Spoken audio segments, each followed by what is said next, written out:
मैं हाथरस की बेटी बोल रही हूँ। मैं भारत की बेटी बोल रही हूँ। असल में मैं दलित की बेटी बोल रही हूँ। अब आप सुन पा रहे हैं ना मुझे? तब नहीं सुन पाए तो अब सुनिए, पर सुनिए। यूं तो मेरा पैदा होना ही अभिशाप था। एक तो मैं औरत पैदा हुई और दूसरा दलित के घर में पैदा हुई। पूजते होंगे इस देश के लोग कन्याओं को देवी की तरह, लेकिन दलित की बेटी कोई देवी नहीं होती, क्योंकि दलित की बेटी होती है आसान शिकार। आसान शिकार जातिवादी गुंडों के लिए, आसान शिकार गांव के जातिवादी ठाकुरों ब्राह्मणों के लिए, और आसान शिकार गांव के पास बनी चौकी के पुलिस वालों के लिए।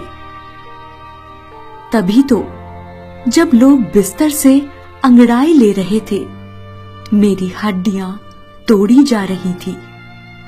तभी तो जब लोग चाय की चुस्कियां ले रहे थे, मेरी अस्मिता की धज्जियां उड़ाई जा रही थी।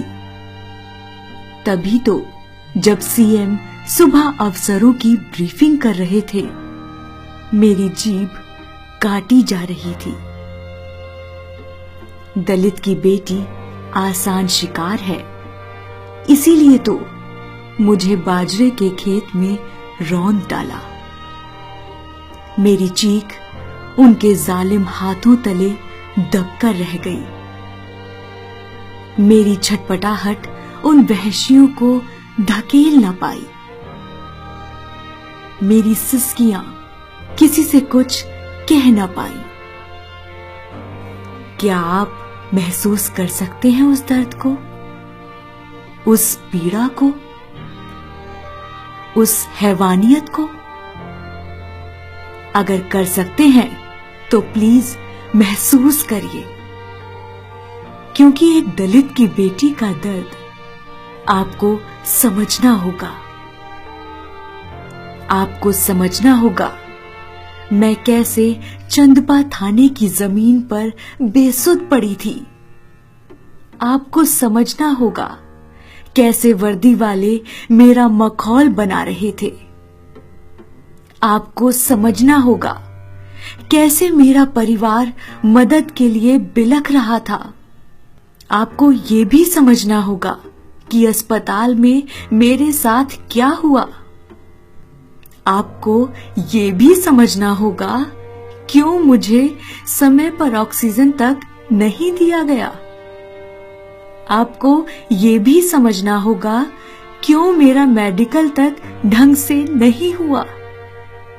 एक दलित की बेटी का एक बार बलात्कार नहीं हुआ। थाने में, अस्पताल में और शमशान में जाने कितनी बार मैंने वही दर्द सहा। आपको पता है, जब 14 दिन बाद मुझे अलीगढ़ से दिल्ली लाया गया, तो देश के सबसे बड़े अस्पताल में मेरे लिए एक बेड तक खाली नहीं था। एम्स की चौखट से मुझे दुत्कार दिया गया। एक दलित की बेटी को फिर मार दिया गया। 14 दिन तक मुझे इलाज के लिए भटकाया गया। जो देश विश्व गुरु बनने की राह पर है, वो मुझे अस्पताल में एक बिस्तर तक देने में कर्रा गया। आप सबने मुझे हाथरस की बेटी, भारत की बेटी कहा, लेकिन मैं एक दलित की बेटी हूं। तभी तो अब आपके बीच नहीं हूं। मुझे अकेले में, अंधेरे में, उत्तर प्रदेश में जला दिया गया। मेरे घर वालों को मेरा चेहरा भी देखना नसीब नहीं हुआ। मेरी मां रोती रह गई। पिता कहीं के नहीं रहे। मैं बहुत जानती नहीं थी। मरने से पहले 19 साल की ही थी मैं। अगर आप समझ रहे हैं तो पूरी दुनिया को बता देना कि दलित होना सदियों पहले जितना मुश्किल था उतना ही अब भी है।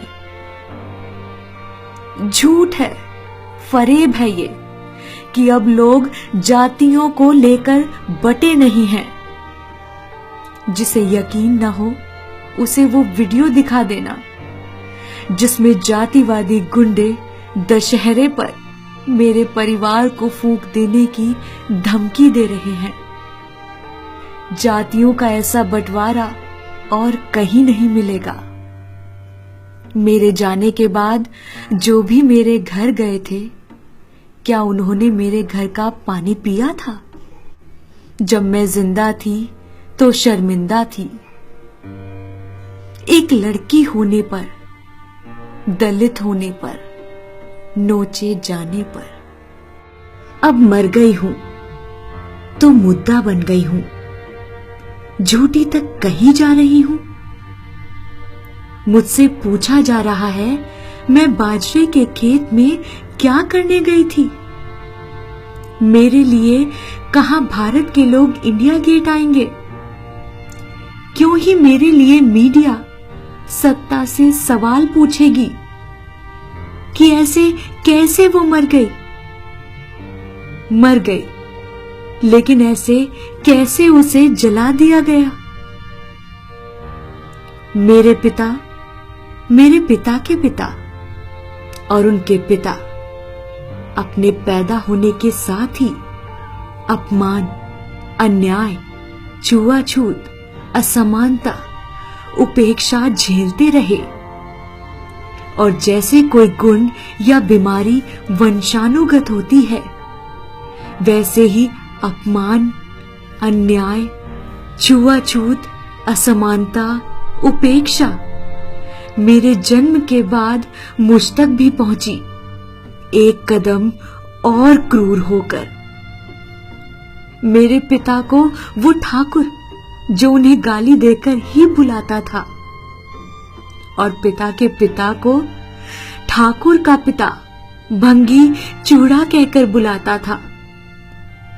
वैसे मुझे आपकी दया, सहानुभूति नहीं चाहिए, सिर्फ इसलिए कि मैं दलित हूं।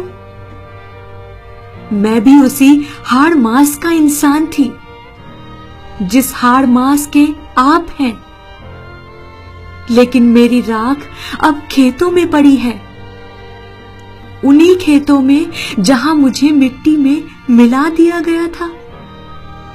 मेरे साथ तो खड़े होने में भी शर्म आती होगी आपको। आप ठहरे ऊंची जाति वाले, जमींदार, ठाकुर, ब्राह्मण, भूदेव, स्वामी।